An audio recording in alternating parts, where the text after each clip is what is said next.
I learned about real depth. Like, what does it mean to be depth? What does it mean to be a master of energy, or a master of time and space, or a master of self, right? Like, the great masculine challenge, and this is the masculine in a woman, the masculine in you, masculine in me, is self-mastery.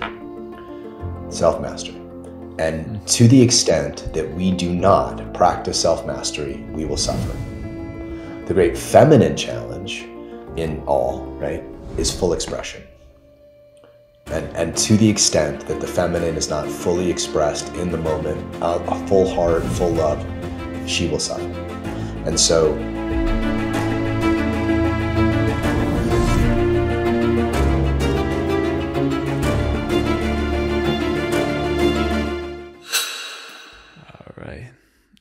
John Wineland, welcome to the podcast. What are you most excited about right now in your life? Oh, that's a good question.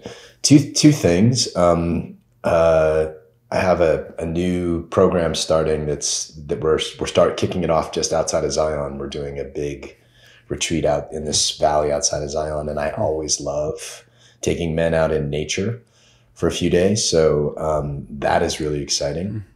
And I think for now, I'm just really grateful to be in Sedona, just hiking every day, getting out every day, nourishment, getting nourished by the desert, by the mountains. That's a happy place for me. Mm-hmm.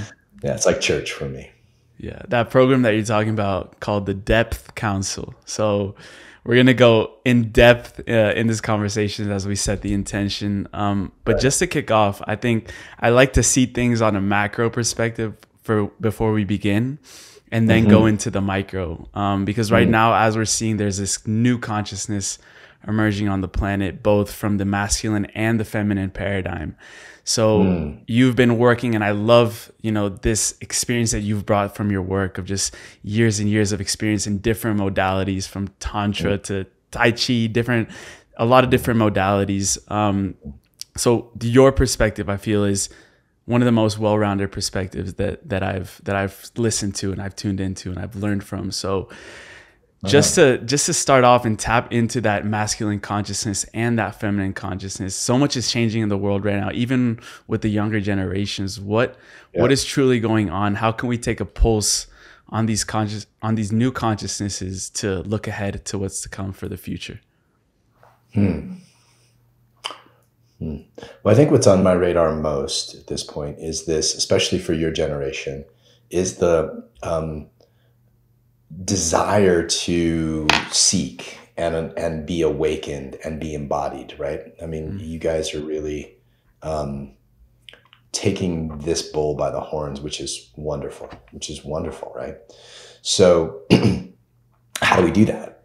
Like, how do we actually, in a very practical way, ground into consciousness, which is the universal masculine, and love, which is the universal feminine? Now, I use these terms, they're gender totally non-specific. We all have the field of consciousness within us that's above and beyond anything we experience. And we all have this flow of love that kind of pumps through our hearts. Both are infinite. And so the more that we're practicing that, and just to go a little macro for your audience, right? The more that we're practicing embodying consciousness that is infinite, vast, disconnected from experience, but witnessing experience. And then the more we're in the experience of this moment, the more alive we feel, the more vital we feel, the more tapped in we feel, right? The more tapped in we feel. And so I love that your generation is really seeking these skills, right? Like seeking, there's a whole bunch of it. I live in Austin too. I live between Sedona and Austin. And, there's a lot of communities popping up around the world. In Portugal, in Austin, different parts of the country are really tapping into this desire to be fully expressed in both our masculine and our feminine, which is healthy, right? So we shouldn't think that women should be in the feminine, men should be in the masculine. Ultimately, we both want to have full mastery over both. And I think that that's kind of what I'm seeing and that's why I have a job. So I have a job, right? And then when we want to play together as masculine and feminine energies, man, you know, you can be in the feminine and your partner can be in the masculine, or they can be in the masculine and you can be in the feminine, and you can go back and forth and play that way. I think it's all beautiful and healthy. So just to round off this initial piece, is what I'm seeing is a movement, and what I'm trying to introduce into this whole paradigm is a movement that's much healthier and full. That's an integrated masculine with an integrated feminine, and that takes practice, because nobody ever really taught us how to do that. Yeah. And we're seeing all over the world, there's more, I guess, fluidity with even gender roles, and I think we're redefining what that even means right now, and taking into this like more neutral, I guess you would say, rather than polar opposites. I know David Data also talks a lot about the polarity. If more people are going more into their feminine and more people are going into their masculine from both men and female, what are some, I would say, maybe shadow sides of that, of how we can start maybe losing our own identity in that, trying to be more fluid than maybe naturally we are, how we can get more familiar with these energies. Yeah, well, it's the same. I think, you know, it's really funny. I didn't think about it until just now. Like, you know, there have been generations where men, for example, were more, you know, tried to be more masculine than they actually were. You know what I mean? Like, they denied their own desire to flow and have fun and play and, you know, love and yearn, right? And those were like this, you know, because the men were supposed to be stoic. And there's been generations of women that were supposed to be soft and devotional and, you know, because women were supposed to be da-da-da. And I think what your generation is running into is this idea like, oh, I need to be fluid. You know, and it's kind of, but any identity that we, and that may be true. Like, you may naturally really want to be fluid. But what I'm seeing, at least in my workshops and the work that I do, is that people kind of have a natural space. And this is, again, gender non-specific. You know, a man could be much more identified with flow and nurture and love and pleasure, right, than stillness and depth and ground, right? And a woman, so it really doesn't matter. But what I'm seeing is that there's a bit of an identity battle going on here, where this idea of gender fluidity is becoming a kind of like an identity that can become a prison, just like the masculine stoicism was a prison, if that makes sense. Yeah. So how would you guide someone in order to... That's the shadow side, because you asked me the shadow side. Yeah, that would be the shadow side, For sure. Yeah, and starting to guide people, I would say, to understand more that authentic identity. What is your sort of guidebook on that, of how you can find your own? Because I heard you say, initially I was 60% feminine, and then I had to consciously go in and practice the masculine. How do we understand, let's say, maybe the amount of energy that we have that is masculine versus also that feminine side of us? Yeah, how do we sort of find ourselves on that? Yeah, because I talk about a spectrum in the book, right? Yeah, and it can get kind of complicated, but I'll give it the best I can. So we have a mental body, right? And you've done some Kundalini, so you kind of know this. We have a mental body, we have a physical body, we have a spiritual body, we have a sexual body, we have a physical body, right? You know, we also have an energetic body, right? But so each one of those has, you know, we have a masculine or feminine relationship to. So for example, I have a feminine mind, meaning my mind just jumps and flows all over the place, which means that when I want to write, you know, like in the book, I have to create a container for it. Like, I have to really create rails. Otherwise my mind will just jump everywhere. But it makes me a really good teacher because I can flow and feel what's happening in the room. I actually have a feminine emotional body. Like, I feel a lot. I feel, and it's both a blessing and a curse. Yeah, me too. You know, Me too. I feel pretty deeply. Yeah, okay, yeah, you know what I'm saying, right? And a lot of men actually have feminine emotional bodies. Right? And so I feel like someone with a masculine emotional body, feeling does not, like, it's not, they're like, what? the more masculine they are, they don't quite get what feeling is, and their bodies are denser. They have less access to feeling and sensitivity. So that's like sort of emotional body. My physical body, I feel very masculine. Like I'm kind of like a tank. I just kind of go through the world, and like I don't really care what obviously I don't care what I look like, and and I'm just kind of like doing my thing, and I don't prioritize radiance over just purpose, right? If I had a feminine body, I would be super interested in radiance, and this is again man or woman, other, right? And then my spiritual body is uber masculine. Right. I prefer stillness and resting as infinite consciousness to singing, chanting, dancing. You know what I mean? Like those are so you get it. So yeah. More movement based, which would be feminine gospel music. Beautiful example of feminine spiritual practice, right? Sacred dance, beautiful. Like I want to give me a fucking pillow or a rock, and I'm just going to sit there and witness everything. So that's my So I'm more masculine. I have a more masculine spiritual body. Sexually, I'm much more masculine. Like I prefer to ravish than to be ravished. I prefer to penetrate and fill, right, with consciousness and love than to be filled with consciousness. And so if I had a feminine sexual body, I would want to be filled and ravished and kind of obliterated, by consciousness. I prefer to do the obliterate. It doesn't mean that I can't switch occasionally, right? But my bent, my natural desire is I have a masculine sexual body, right? So now you've got those 5 different bodies to work with. There's more, but let's just start with that. To start to track, like, okay, is my mind more just single-minded focus, or does it flow? Is my body, like, am I more interested in radiance or just like production?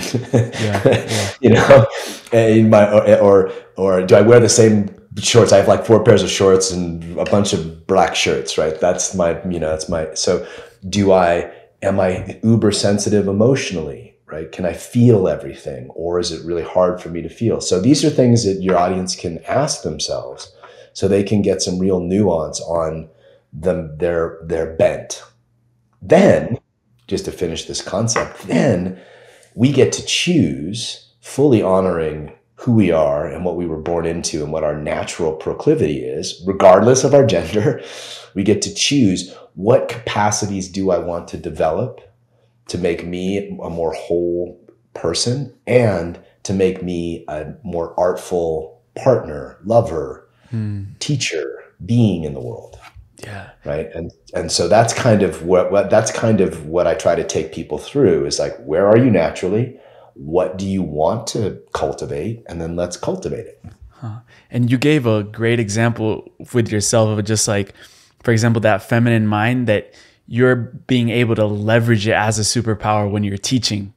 So it's knowing that within you, and obviously you chose a profession, a career, a purpose that allows you to bring in that feminine mind. I'm sort of the same while we're doing this podcast. It's pure flow. Yeah. So my feminine mind as well, like I'll get creative ideas and then I'll weave them into a conversation. So it's a lot of, how do we use that to our superpower? And I love that concept. And one thing that I wanted to touch on you is that, well, your book, From the Core, it helped me get out of a relationship in a very structured way. And it was an amazing experience, because before that, I would maybe flee what, our generation might call ghosting, just like stop talking to the person gradually. And, I took it upon myself with that responsibility of communicating where my needs weren't being met. And I realized, and I think this goes to show for a lot of young men and a lot of men in general, is that we may sacrifice things externally for not looking into our purpose and not focusing on cultivating our purpose, as you call it, not owning our purpose. And that was one thing that I was going through in that relationship, where I hadn't communicated the importance of my purpose, where the relationship took over and it just became this thing. So I wanted to talk to you about owning our purpose and guiding people into just acknowledging that we're here for something, and we're here to also prioritize that purpose maybe over other things as well. Well, I guess so again, it really depends on where we are in, where we are in either a stage of life or our stage of embodiment, right? So, my deepest purpose now is different than it was 10 years ago, right? Actually, my deepest purpose is actually more about relationship than teaching, even though I still teach, right? And so I think the way to work with, David gives a bunch of examples of going for men to go sit in a fucking shack for 3 days, or, or do a vision quest and that and those are beautiful and powerful. And I definitely think they should be done.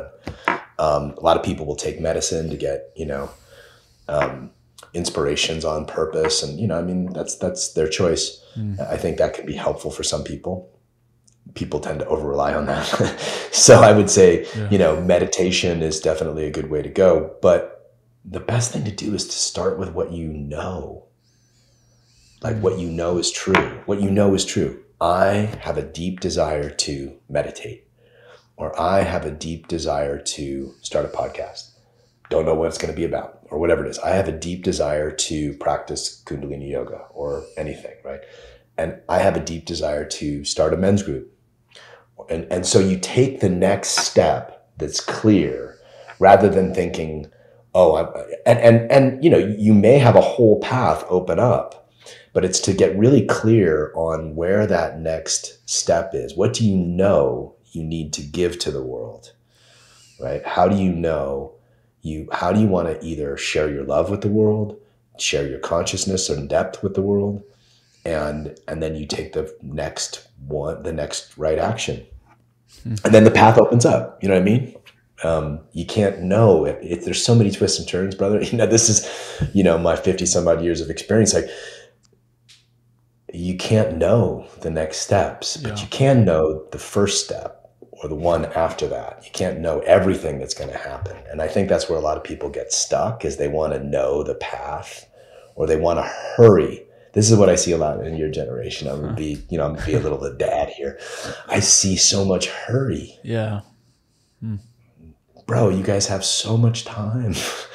I didn't even get rolling until I was 40 and had all that life experience. Not that you need to wait that long, but there's no rush to get to whatever it is, and I guess just follow those next steps authentically, trusting the impulse of your heart versus the strategy of your mind. And it will open up in ways that I could have never seen what I do now for a living 20 years ago. Never, ever, ever. I was selling flowers. Yeah. I was a flower importer, So I spent time in Colombia. I spent time in Ecuador. And no idea that this was even a thing. And now, I'm financially free. I live my purpose as deeply as I can.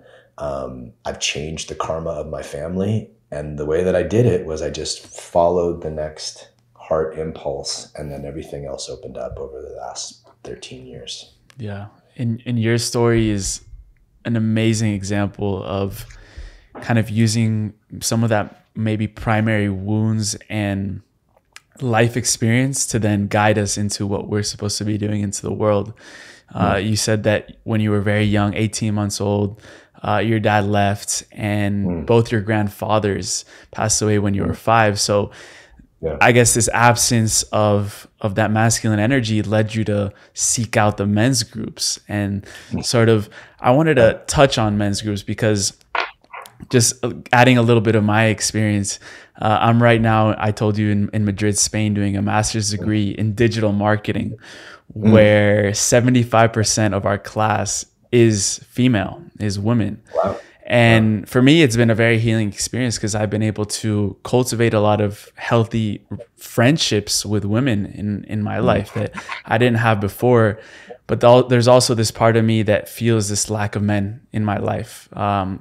Men of depth that you talked about in the book. So how do you go about sort of attracting these these men of depth, or creating a group of men that you can learn from, and what really goes on in men's groups. I want to know what you learned. I can't share all that, man. I'd have to kill you. But start with one. You could start with one man, right? Or masculine identified person. Doesn't have to be a man, just someone who wants to like deepen in the masculine. But yeah, you start with one. I started the first big men's, first like really powerful long-term men's group I started was with me and this other guy. But first I did it on my own. I was like, I wanted to do, how did I do this? Okay. So I was working with David the first couple of years, David Data. Yeah. How did you find David? How did you come across through the book, through the way of the superior man, and then I went to a workshop and was like, "Oh my God, this is what I want." Invited him on your podcast. It's not he doesn't do podcasts, but I worked with him for 13 years. But in the first couple of years, I was like, I want to like start a men's group based on the way of the superior man, right? And so I started this way of the superior man men's group, and guys showed up. And it was all kind of, I did my best to lead it and to kind of teach what I was learning, et cetera, et cetera. But there was one guy who I saw, I was like, you, bro, I want to deepen with you. Let's find other men that want to really do the work. And so him and I, created this, invited guys and interviewed guys and like literally told guys no, and literally created this peer group that lasted for 8 years. And some of those guys are world-renowned coaches and teachers and authors now, including my success, was really part of this men's group. So, and what we did was we met every Monday. We met every Monday night and we would practice. One of us would lead an embodiment practice. One of us would lead a meditation practice. We would hear each other's woes and then give sharp feedback. We'd practice emoting. We'd practice expressing feelings that we hadn't fully felt. We'd practice shadow work. We'd practice everything that we were kind of developing as teachers and coaches. We'd bring into this group, and so we really like spent 8 years just in this beautiful masculine laboratory. And Rich Litvin, who's a very well-known coach, was part of that group. Teo Alfaro, who's an incredibly well-known shaman and teacher, is part of that group. Mark Thornton, who is also part of that group. I mean, there was just so the Avengers, kind of crazy. the Avengers of men's work. Well, we were definitely like guppies in the but we really like sharpened each other. Yeah. And that's available for anybody, right? So if you have one guy, one friend, you're like, even if you just met once a week to talk about, you did a little practice, you did a little meditation, you just gave each other feedback, and then invite one other guy, and pretty soon you're going to have 5, 6, 7 guys. Yeah. I love that because, I mean, you said this in another podcast that David talks about how the masculine grows, and it's mostly in solitude and also in relationship with other men. Yeah. So that's a big dichotomy right there. It's like, but we grow through solitude, but also we need that presence of other men in our life. So how have you been able to heal through being able to work with other men? And then later we'll get to how you've healed with women as well. Well, this is a lifelong practice of healing relationship with men, right? But the first men's group that before this that I was really a part of was a recovery men's group, and we met every day.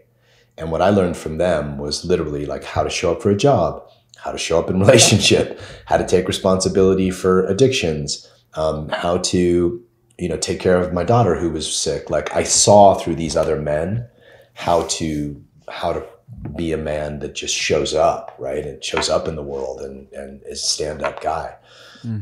Which was a lot, given I was never taught that at all. Then, in David's world and in this world of men's work, which, there's a lot of other teachers I've worked with, I learned about real depth. Like, what does it mean to be depth? What does it mean to be a master of energy or a master of time and space or a master of self, right? Like the great masculine challenge, and this is the masculine in a woman, the masculine in you, masculine in me, is self-mastery. Self-mastery. And to the extent that we do not practice self-mastery, we will suffer. The great feminine challenge in all, right, is full expression. And to the extent that the feminine is not fully expressed in the moment, a full heart, full love, she will suffer. And so these are the two pieces that I think need to be really worked on. And I think over the course of years, I've learned how to do both. And that's been healing for me, right? I've literally had to practice and work, thousands of hours with my teacher, right? With one teacher, another thousands of hours with other teachers, right? I've spent $500,000 in coaches and teachers over the last 3-4 years. Wow. Like, I don't fuck around. Like, I want to master. And it's always paid off. It's always like expanded my capacity. So the way I've healed is I've been like committed and I'm still healing. Yeah. Still healing. Yeah, I want to demystify this concept of mastery and masters in general, because we've heard of these masters in the East that they've been able to, as you said, master their energy, where they can heal people, where they can do extraordinary things with their psychic abilities, and that's who we are as humans. I think a lot of people are starting to wake up a lot of these new abilities with energy. In terms of the relationship with mastery and in your personal life, how have you defined this mastery? How can we start demystifying what it means for people as well? That's great. Well, there's mastery of energy, then there's mastery of self. Oftentimes, and this is what happened for me, I became a master of energy. Like, I could actually, because I could conduct a lot of energy. I could feel. I'm very sensitive. I have a strong auric body. I have a strong practice. So I can like feel what needs to be done and use my practice to actually relax another's nervous system and open up a space, which is all that healing is. I'm using my body and my practice to relax another person's nervous system and body into a healing, relaxed space, right? And I mean, we can go a lot deeper in the healing realm, but just that will change lives, right? To be able to use your own practice, your own breath, to literally relax somebody out of sympathetic, which is fight or flight or freeze, into a parasympathetic space where they can receive love and emote and let go of pain and all those things. That is, everybody has that capacity and more. The problem is they just haven't learned how to use their bodies to be an instrument of that. And so that's part of what I've had to learn. So I learned that. So I'm giving you the definition of energy, right? Like healing energy, mastering healing energy. It takes hours and hours and hours of practice, like anything, bro. If you were going to be a great pianist, or you wanted to win Wimbledon, or you wanted to, be the world's leading surgeon, it would take hours and thousands of hours of practice. And any great healer or teacher will tell you that they've spent years and years and years dedicated to their craft. So again, this is for your generation. Like, you guys have time. Put in the time mastering the skill set, the craft before, or, in at least equal, like if you want to go out and teach something, at least spend the same time or double learning, and I'm speaking to people in their 20s, right? Who are starting workshops and all this kinds of stuff, which is great. And this mastery does take time, and reps matter. Times on the mat matter. Times on the cushion matter. Breaths matter. So reps do matter. And that's the energetic piece. The piece that I missed was that I got really good at that, but not great at like I had to come back and go, whoa, what about self-mastery?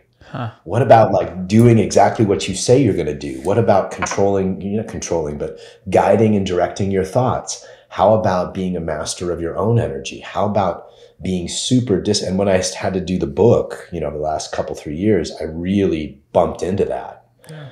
And so I've had to so now I'm in this right back at this sort of masculine space of self-mastery of, this is the disciplines I'm approaching for the day. This is the practices that I'm going to do multiple times a day. This is what I'm committed to do. And I'm, you know what I mean? And so self-mastery, we will often skip, but if you're truly masculine in your core, which I am in many ways, you will feel fucked up by your lack of self-mastery.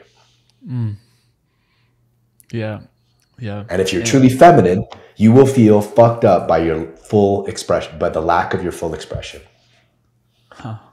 Yeah, I love that, because if the masculine is this consciousness, embodiment of consciousness, you know, I relate a lot of what you're talking about with self-mastery, of like bringing consciousness to things in our life where we were previously unconscious to.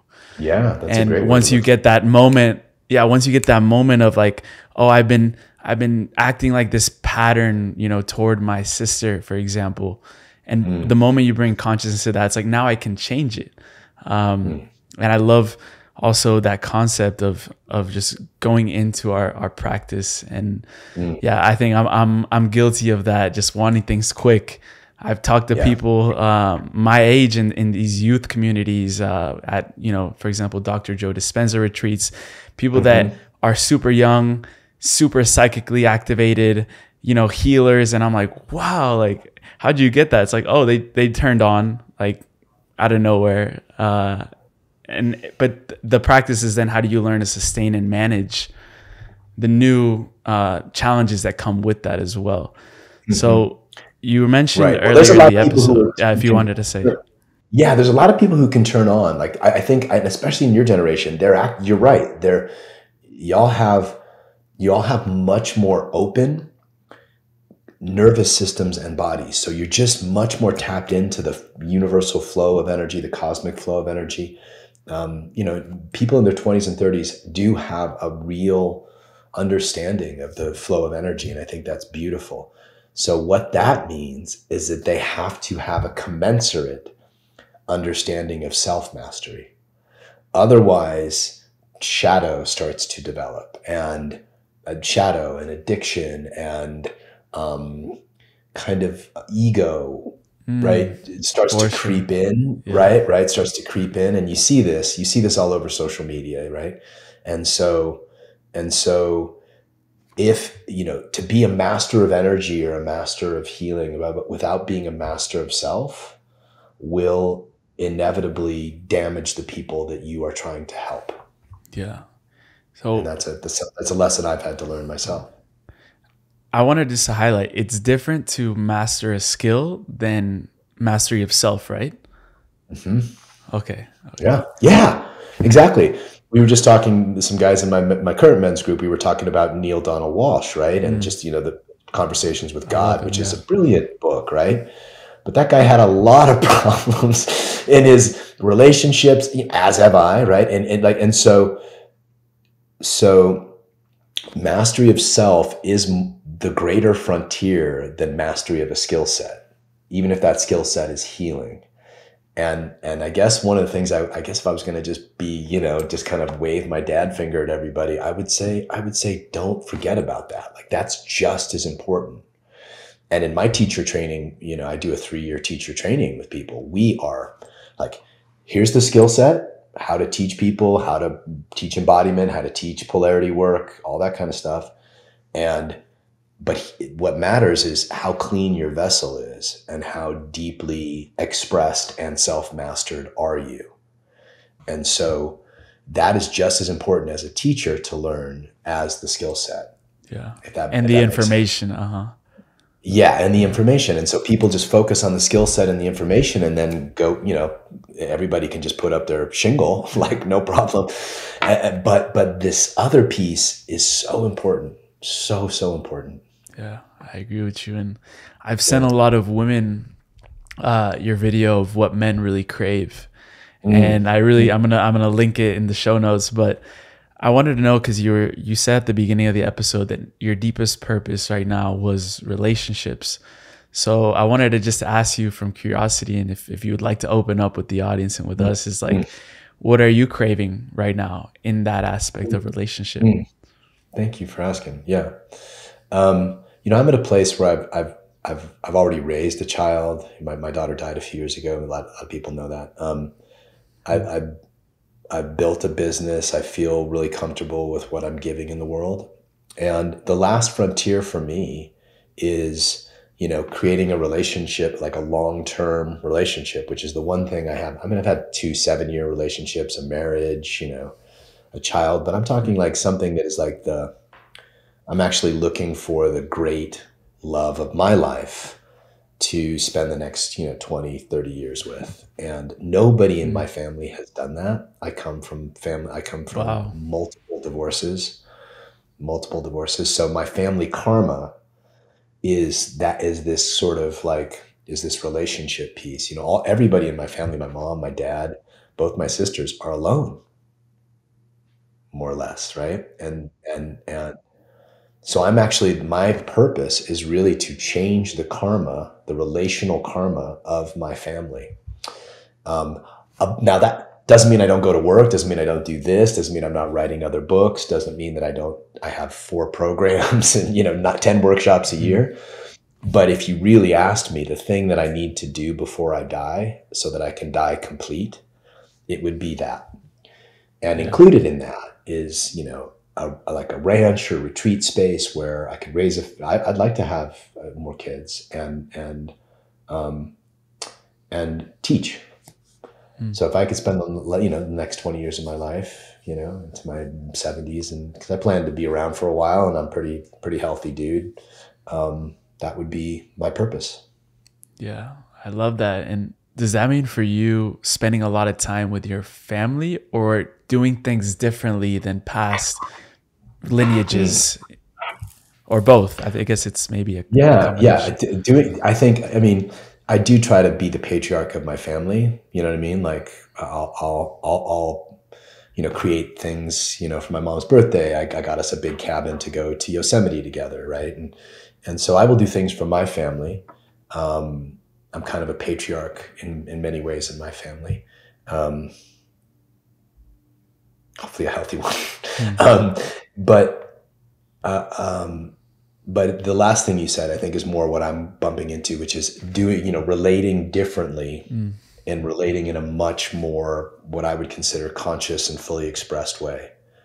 And in my current relationship, I'm definitely working that. I'm definitely working that. We're in the middle of eclipse season. We're in the middle of Mercury retrograde. So energy has been really interesting. That Mars in Virgo. Yeah, I do have Mars in Virgo. Yeah, I do have Mars in Virgo, and I do have Mercury in Aries. Yeah, Mercury in Aries. Yeah. So I'm fiery and I'm militant about devotion. So yeah, it's more because the question I think you're asking is, if that's what I have to do before I die, how am I setting up my daily life to honor that or be in alignment with that purpose? Right? Yeah. So a good thing to ask the people listening to this is, what do you have to do before you die so that you can die complete? And are you creating space to honor that in your life? So I'm creating space to honor relationship. I'm creating space to, cultivate my own capacities in listening and hearing and being reflective and being expressed and listening to her expression. And, so it's an ongoing, I don't say battle. It's not a battle. It's an ongoing growing into and developing a deeper and deeper capacity. I love how you mentioned in that the topic of, you brought into the conversation karma, and I'd love to understand your sort of insights on karma, because how that relates as well to sexual energy, which is a topic I wanted to bring up. I heard in another podcast you said karma can be transmuted with sexual energy. Is that something that you've been able to tap into your life, and how can you sort of showcase what that really means for people, and how can we start transmuting our past karma? Yeah, well, so let me, that sounds very tantric, and I think it is, right? But not just sexual energy. All chi can transmute karma. Sexual energy just happens to be the most powerful, potent form of energy that we run, right? Wow. So Why? yeah. What's that? Do you know why? Because it creates life. Huh. Yeah, because it creates life. I mean, don't you feel that, man? Like this, Yeah. you know, doing ego eradicator is great, and you feel a lot of chi, but that's not the same thing as, you know, as sex, right? The amount of energy that's running through our body in the sexual experience, and they've proven this now. And Joe Dispenza, you know, I mean, anybody who measures energy knows this. So the amount of energy, the type of chi that creates life, is the most powerful chi. So when we do not, when we touch the edge of a habit of closure or withdrawal, and instead lean into it gently and let the breath and the sexual energy open us beyond the habit, we're changing the karma of the habit. Karma, a good way to look at karma, look at your habits. Look at your habits. Look at your addictions. Look at your habits in relationship. Look at the things that you're in pain over. Like, again, you know, you're only 24, but by the time you're my age, bro, you'll be like, oh, I saw that. I saw that 10 years ago. I saw that, you know, 15 years ago. I saw that 20 years ago.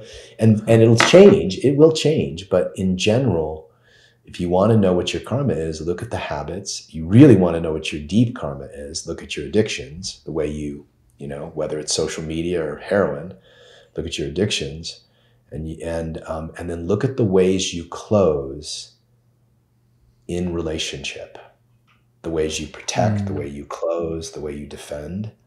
Those are the really big karmic pieces.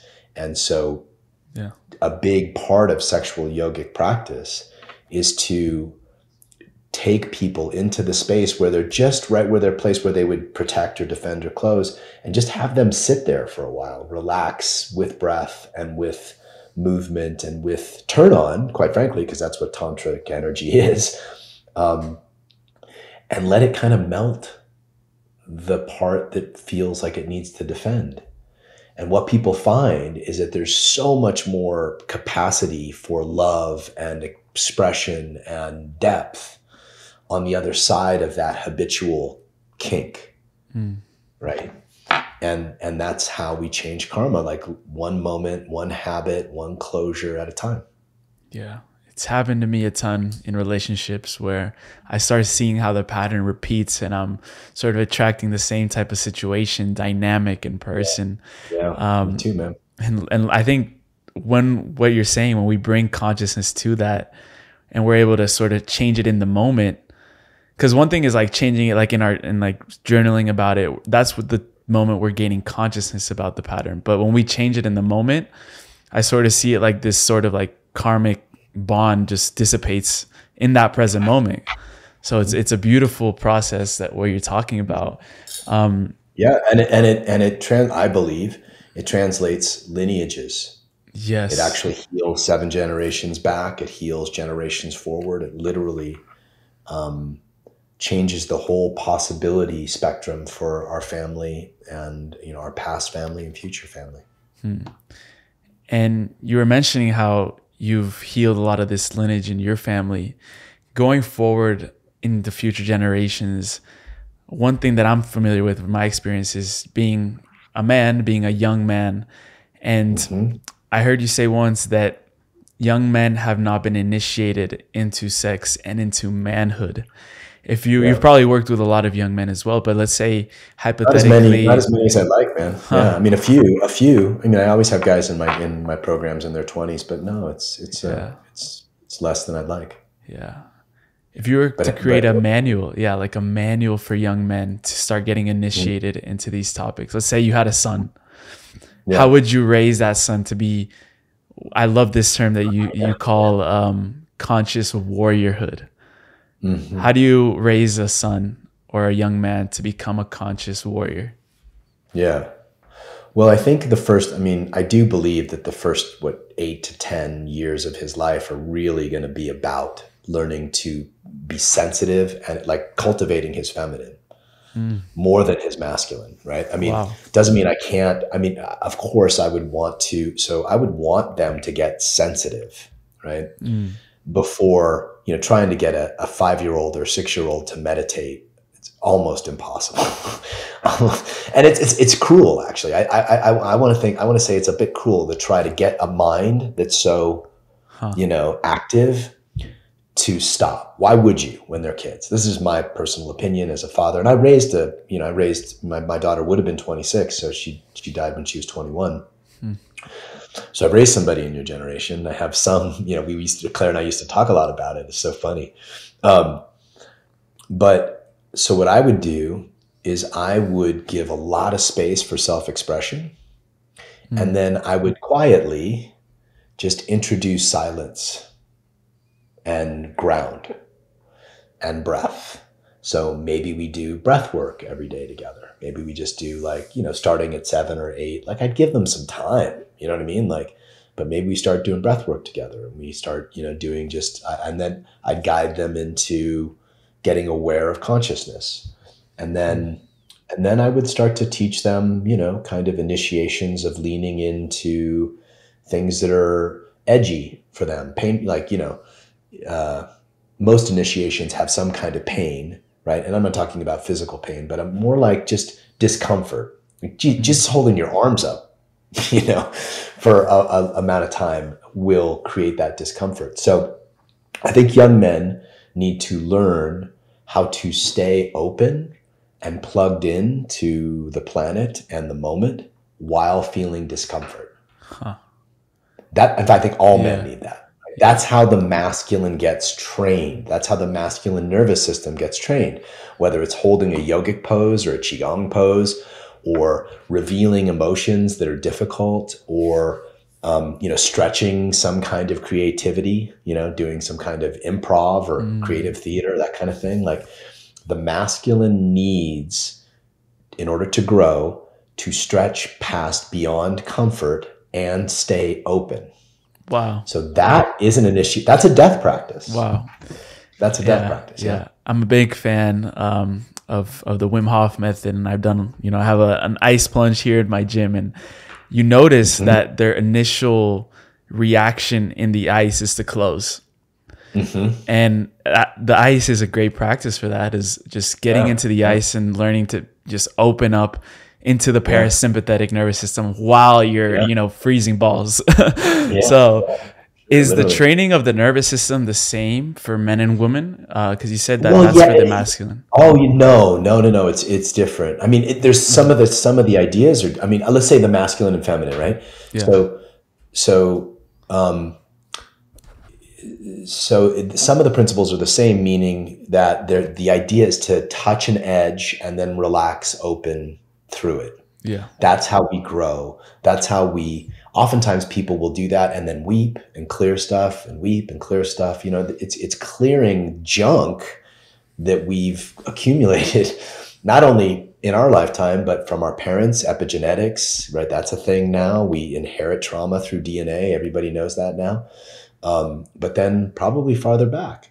So both masculine and feminine practices is around opening through edges, but the masculine grows through the challenge of sort of stillness and infinite expanse in the edge, where the feminine grows in opening as the edge, or opening through or as the edge. So, for example, if we were doing a masculine practice to grow, and I had you in holding a pose for 10, 12 minutes and breathing and grounding, eventually you might start to feel emotion and grief, right? And so the masculine practice would be to hold the pose and be the witness to the experience you're having both. So you'd be the experience of body shaking, heart breaking, crying, whatever came up, while holding a part of your awareness to the infinite expanse that the experience is emerging from. Does that make sense? Yes. That's the masculine practice, right? So the feminine practice would be touch the edge of opening as love, feel the part of you that wants to constrict, right? And then relax open through that as that, So the feminine practice is to be the experience, to be the chaos. Fully. Yeah, be the chaos, the love, the edge, the grief, the fear. Like be the turn on, be the experience, the expression. fully. Yeah, the full expression. Whereas the masculine experience is to be with the experience, but also even more so be the consciousness through which the experience is emerging. And those two edge practices are very different in terms of, now I think men should do the feminine version and women should do the masculine version. We should all do both, but they're different. Yeah. They're different. Let's say you come across a woman, and if there is, what would be that one, I guess, characteristic or something within her that you would say to yourself, don't let this woman go in your life? Devotion. Devotion to love.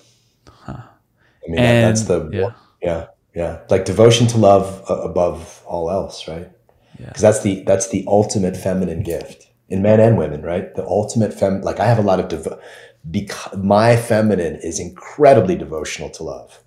It's part of the reason why I do what I do. It's part of the reason, it's kind of how I love. Like I'm incredibly devotional to love, meaning I'll prioritize the open flow and field of love in my relationship, sometimes above what I would want, or sometimes above what I want in the moment, or what I want, or even my purpose. Sometimes I'll take a break and I'll go, look, let me take care of love.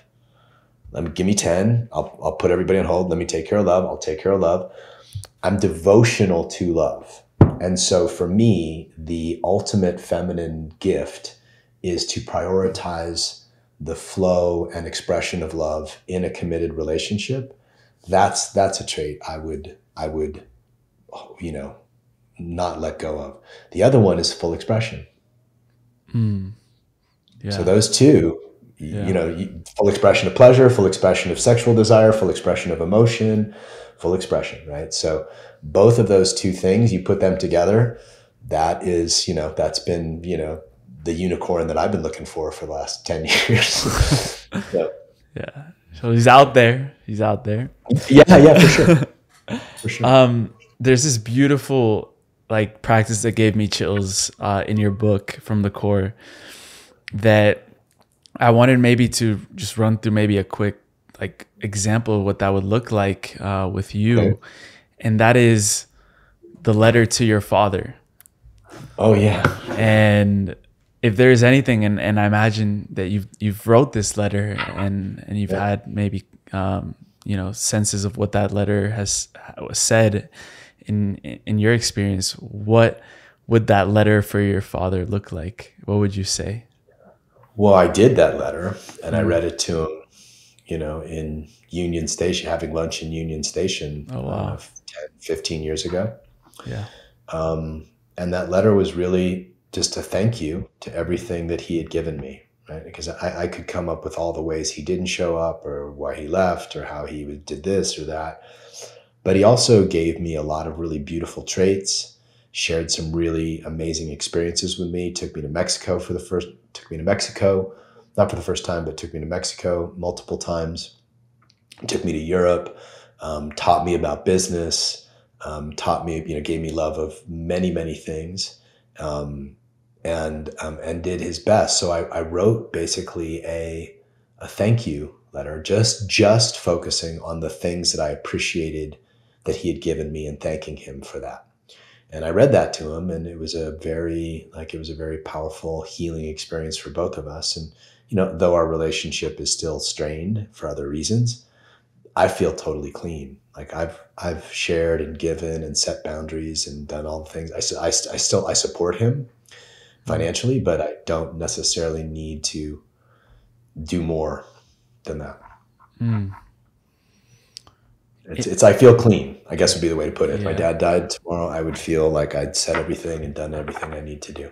Yeah. Would you say our relationship with our father influences how we create in the world and how we go out in seeking our purpose? Yeah, well, yeah, our relationship to our father is our relationship to the masculine in most cases, not all, but in most, right? So if we don't have a masculine and this is very true for women, I see this a lot with women, if you don't have a masculine example that you can trust, you will not trust structure. Like if you don't have structure that you can trust, you will not trust structure.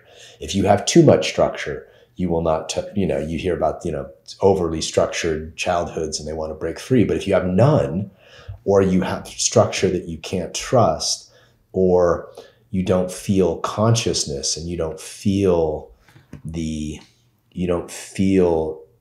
embodied, right? You don't feel the embodiment of your father, or the conscious love of your father, or the direction, the conscious direction of your father, or the capacity to face pain from your father. You will spend your life not trusting the masculine. And this has been my experience. Like I've actually had to teach myself and have other men teach me how to take care of myself, because my father never did, right? Never did. And so, yeah, our relationship to the father is the relationship to the masculine. So everything the masculine represents, structure, direction, expansive consciousness, grounding, like all those things, discipline, integrity, clarity, all of those things come through the father and through the masculine, let's say. Now, it doesn't mean that a woman can't have those things. If they can, and they do, but just in general, those are the traits of the masculine. Do you share the perspective in a lot of spiritual teachings that we chose our family, we chose our parents, our father? Have you ever so? I would think so. I mean, again, how conscious that choice was, how we just maybe we just sort of like, maybe we just got put in that line again, who knows? There's so much we don't know. There's so much, I think the big piece behind that question is we think we have control over so much, and the big things, we have no fucking control over. The big things, like who you were born to and their karma, your health, you know what I mean? Like, of course you have control over health, but like certain genetic things, like my daughter was born with a genetic disease, no control over that, right? Yeah. Often who you meet and how you meet them, like so much it comes from the ethers and the cosmos.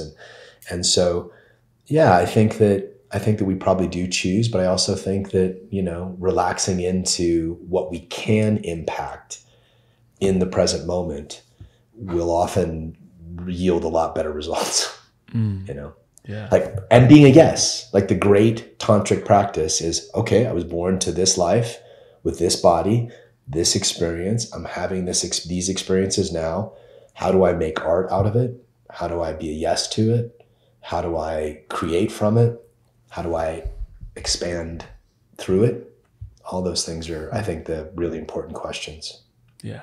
And I wanted to take a moment to honor your daughter, Claire, as I was just looking at, her story today and what she was able to do, even in the face of that adversity, that challenge, being on this edge of death for most of her life, and being able to just, especially how young she was, and she's inspired, so many millions of people. Yeah. So, man, I honor you for giving birth to someone like that. That's incredible, man, and a beautiful soul. Melissa did all the hard work there, but yeah, Claire is a fucking warrior, and I love her, and I miss her, and Claire Wineland, if anybody wants to check her out, and she started a foundation and did a bunch of TED Talks and was a world-renowned speaker, and a lot of beauty came through that. And that's example, to go back to what we were touching on.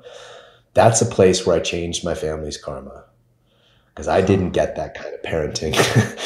I didn't get that kind of parenting that Claire got, and as difficult as it was at times, given how much time we had to spend in the hospital, or how I can say that karma has changed in my family. Yeah. You made sure that she lived out that dream life. I did, in any ways that you could, and so many people learn from her. what is one thing, obviously you had a different perspective and proximity to that experience. What was the main lesson that you could take away from her existence on planet Earth? Yeah, make friends with death. Make friends with death, and be like committed to like just knowing that it's there, because it's there for all of us. Claire just had it more obviously. It was just more visible, but we don't know. I don't know. I could drop dead 10 minutes after we finish. Could fall off a rock, any number of things. So making friends with death and being clear, this is what I need to do before I die, or this is what I want to express before I die, or this is, that this is all impermanent. This is all like we get one shot. And this is what Claire did so well, is you get one very short shot at this life. So make it count. Make it count. That's an amazing way to start wrapping up, brother. I wanted to just leave people off. We have a final segment called the final trio, rapid fire questions you could answer in any way that you want. But before that, I want people to connect with you. I want people to learn more about your work. Where can they find you? Where would you send people? What upcoming projects you have?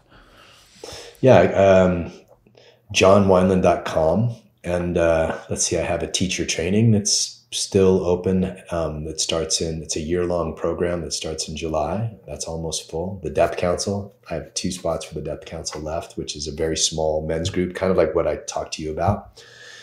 And a good place to people just to get used to the work is called the John Wineland Virtual Workshop. And it's like this Netflix of practices and compilations of content and all in different sort of categories. So that's a great place for people to get to know the work. And of course I have a book too for, particularly for men, but I think a lot of women have read it too. Yeah. Highly recommend the book. This is the cover. Thank you. I love it. So now for the final trio, I wanted to ask you for the first one. I'm a little nervous now. No, they're pretty easy. Sometimes they get hard. Your mother taught you about the mystic law of cause and effect. How do you apply that in your life?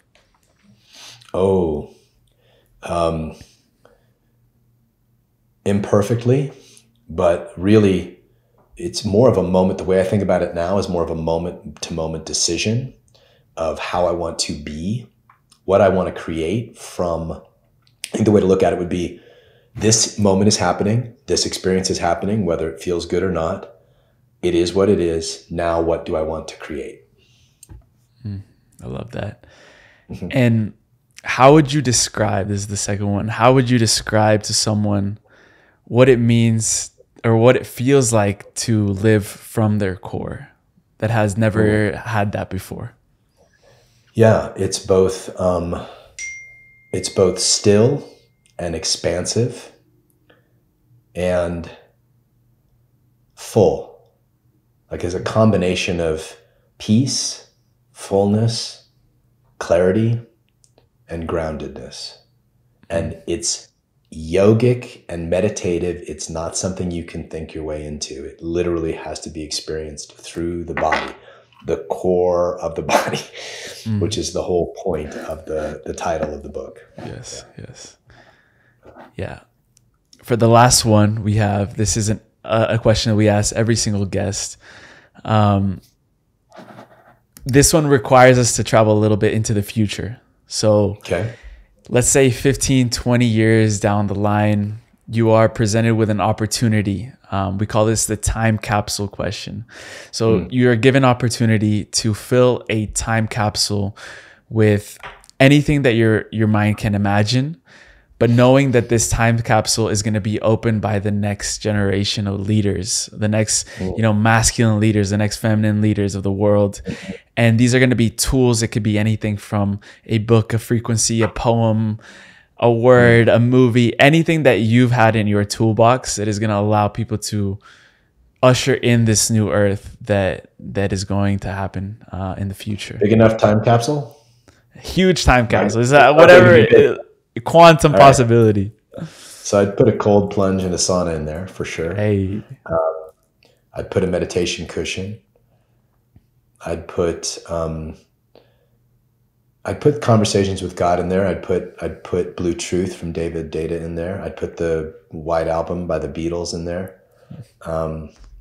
I'd put the poetry of and writings of Rilke and Rumi in there.